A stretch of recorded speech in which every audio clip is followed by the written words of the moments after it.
Broadsheet ने तकरीबन कोई 20,000 पाउंड हमें अदा किए हैं, जो कि 50 लाख आज की मुझे पता लगा कि कीमत पाउंड की और बढ़ गई है, इस वक्त तो 50 लाख के करीब बनता है। लेकिन इससे ज़्यादा क्लेम किया जा सकता था,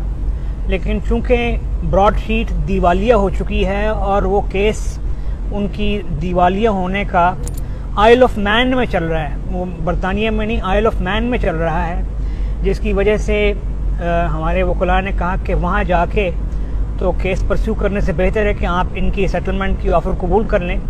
तो हमने उनकी ऑल्दो के कम है, लेकिन हमने उनकी जो ऑफ़र थी सेटलमेंट की वो कबूल कर ली है। यहाँ पे प्रिंसिपल है वो ये कि जो पार्टी हार जाती है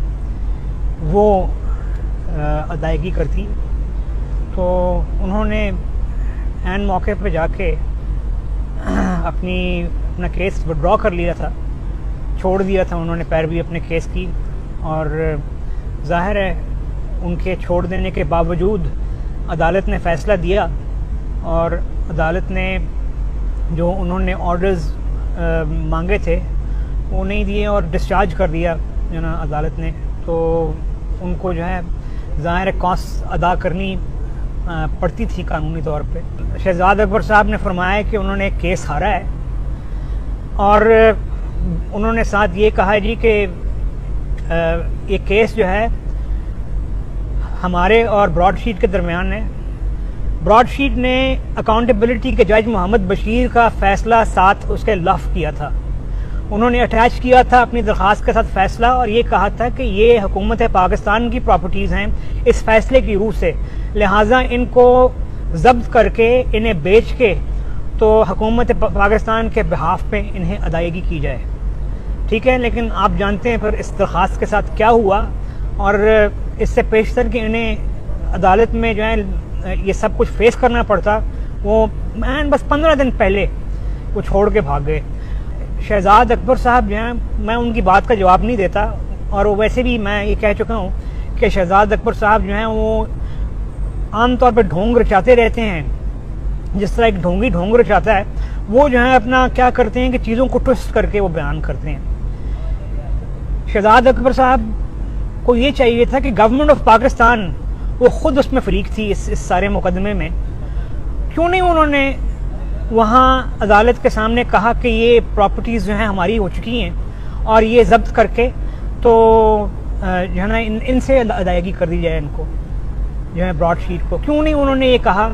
कि चूँकि ये पाकिस्तान हुकूमत की मिल्कियत हो चुकी हैं प्रॉपर्टीज़ जज मोहम्मद बशीर के फैसले की रूह से, तो ये इनको बेच के पाकिस्तान गवर्नमेंट ऑफ पाकिस्तान ये कम से कम जो इस वक्त इनको इतना पैसा देना पड़ा गवर्नमेंट ऑफ पाकिस्तान को वो भी बच जाता। लेकिन सच ये है कि इनके पास सिर्फ इल्ज़ामात लगाने के लिए हैं और कुछ भी नहीं है। ब्रॉडशीट ने केस ये किया था कि अकाउंटेबिलिटी कोर्ट का जो एवनफील्ड रेफरेंस में फ़ैसला था वो उन्होंने साथ लगाया और यहाँ पे हाई कोर्ट से कहा कि ये इस फैसले की रूह से जो एवनफील्ड अपार्टमेंट्स हैं ये हुकूमत पाकिस्तान के हो चुके हैं, क्योंकि अकाउंटेबिलिटी कोर्ट ने उनकी ज़ब्ती का ऑर्डर दे दिया है। लिहाजा चूँकि ये हुकूमत पाकिस्तान के असासे हैं और हुकूमत पाकिस्तान ब्रॉडशीट की नादहिंदा है, इस वजह से ये उनको ब्रॉडशीट को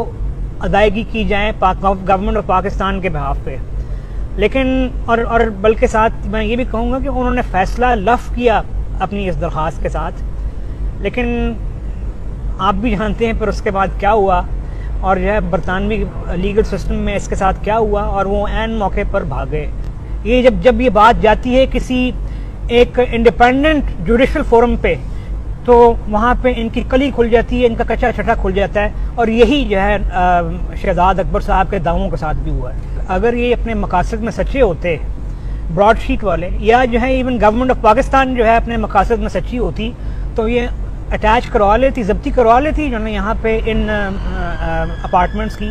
गवर्नमेंट ऑफ पाकिस्तान तो खुद फरीक थी इसकी, लेकिन वो जब्ती नहीं करवा सकी और इसकी वजह ये है कि इनके सारे जो केस झूठे हैं। इनकी जो है जो अफसोस की बात यह है कि पाकिस्तान की अदलिया जो है उनके दिए गए फैसलों की जो है बैरूनी दुनिया में ये जो है कदरों मंजरत रह गई है। अनफॉर्चुनेटली हमें दुख होता है इस चीज़ का, लेकिन जब यहाँ पे जज अरशद मलिक जैसे अपने मामला सामने आते हैं, जब यहाँ पे दीगर जो है इस किस्म के जो ना मामला सामने आते हैं, जब ये ब्रॉडशीट का जो ना मामला सामने आता है, जो ब्रॉडशीट के मामले के साथ जो गवर्नमेंट ऑफ पाकिस्तान के अहलकार जो हैं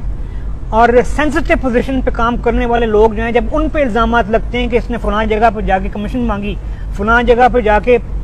फलां बंदे से इन्होंने कहा जी कि इतना जो है ना हमें काट दे दें आप, तो इस चीज़ से हर इस तरह के वाक़े से पाकिस्तान का और पाकिस्तानी का जो तासुर है वो ख़राब होता है यहाँ पे। तो मैं समझता हूँ कि ये मामला ब्रॉडशीट का और अब उसमें वो डेविड रोज़ का भी मामला जो है इस वक्त वो उलझ गया आके,